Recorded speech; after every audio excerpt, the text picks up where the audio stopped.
What up, guys? Alex here with Blood and Bone Outdoor Adventures. It has been a while. I have been gone for a while. I think about 10 months to be exact was my last video. I'm going to tell you a short story, but a long story. Basically what happened was in December I applied for a job in Alaska, Sitka, Alaska, to do some trolling. I got the job through a organization called ALPHA, which is Alaska Longline Fishermen's Association. They accepted my application and 15 others. They flew me out, or I guess I flew myself out to Sitka, and then I began fishing out there. It was a blast. I worked for a 46-foot trolling vessel. It was me and one other guy, which happened to be the captain. And the first week I got there it wasn't what I was expecting. We ended up putting the boat in what was called the pit, and basically painted it and got new zincs and got it seaworthy essentially for the opening season of cod. And then from there, what we did was we went cod fishing right out of the coast, south coast of Sitka, or the Gulf of Alaska, and we did what was called dinglebarring. And essentially what dinglebarring is you run a big 80-pound to 180-pound weight, depending on how many fathoms you're fishing at, and you drop it down to the very bottom with a bunch of essentially big grub baits, about 8 per line, and you're running 2 lines, so you have 16 grub baits out there. And basically what we're fishing for is big lingcod, and that's what we did for the first couple weeks that I was there. And then we did some close to shore king salmon fishing. Basically what happens is they don't open the season for the Gulf of Alaska for kings until about June. So until then, you're basically restricted to fish a certain area. And then after that, you have what is called the king opener, and they quota out how much fish we can catch by weight. And I believe this year was 60,000 pounds. So the video you guys are about to watch is a little bit of the king opener. It was the first 3 days actually. We ended up catching 357 kings, and they at the time the market was selling for pretty good. A lot of these fish, basically they go on display at like Safeway's, Pike Market, so they want the scales perfect. They want everything perfect on the fish. So there's a specific way you're supposed to gut it, which I'm not showing in this. This video is a little gruesome. There is some blood in it, so be aware. And it's fun. I mean, I enjoy it. There's a lot of controversy on how commercial fishing is done and what kind of damage it has done to the fishery and as far as the kings go. But, you know, there's a lot of factors out there that contribute to the decline in kings, and commercial fishing happens to be one, but it's a very small one. There's many other things out there that contribute. But hey, enjoy, guys, and if you have any questions, and by the end of this video, if you have more questions, leave a comment below, and maybe I can make another video to kind of answer those questions about commercial fishing. Thank you guys, man, and enjoy.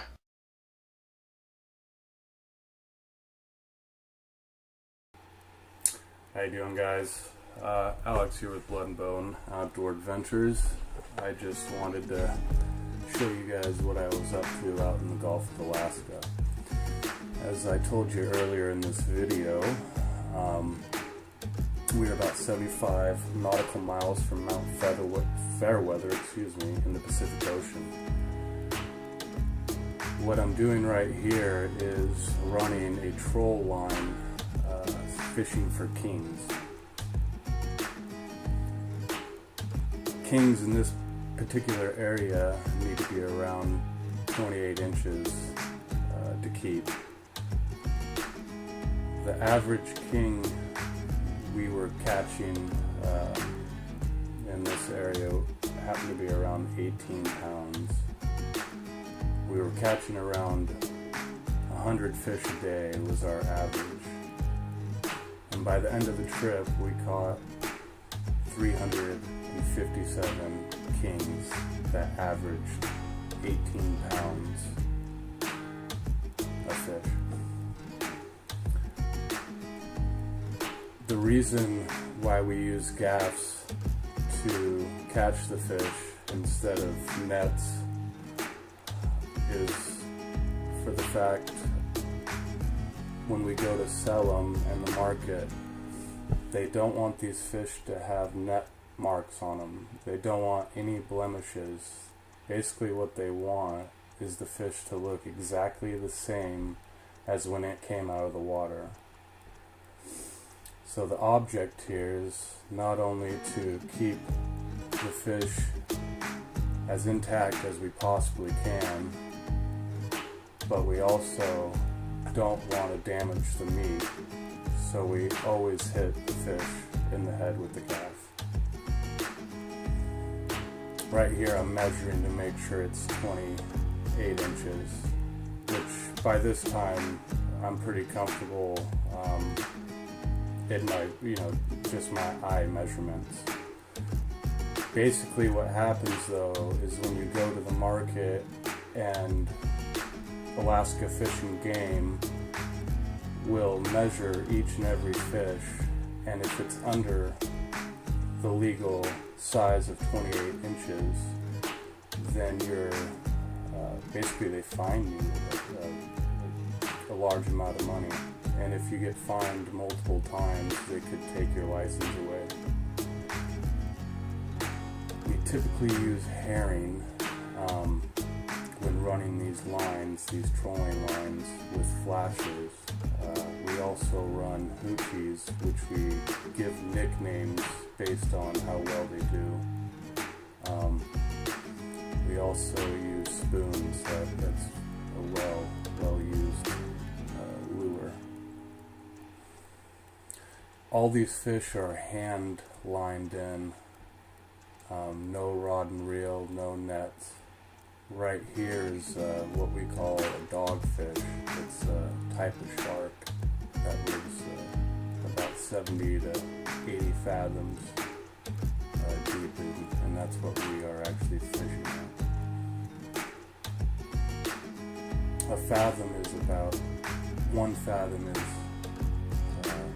6 feet deep, so that gives you an idea of how deep we were fishing. The state of Alaska allows all trolling vessels to, for this particular year, basically what they do is they take a number based off of population, hatchery, and a few other things, and then they quota out the trolling vessels how many pounds we are allowed to catch before they shut down the season. And during this time, which happened to be June and July, we were allowed 60,000 pounds between about 2,000 trolling vessels. So it goes pretty quick. The season only lasts around a week. After I catch the fish, they get gutted and then put down on ice until we transport them to where we sell. And that's basically what we do out there.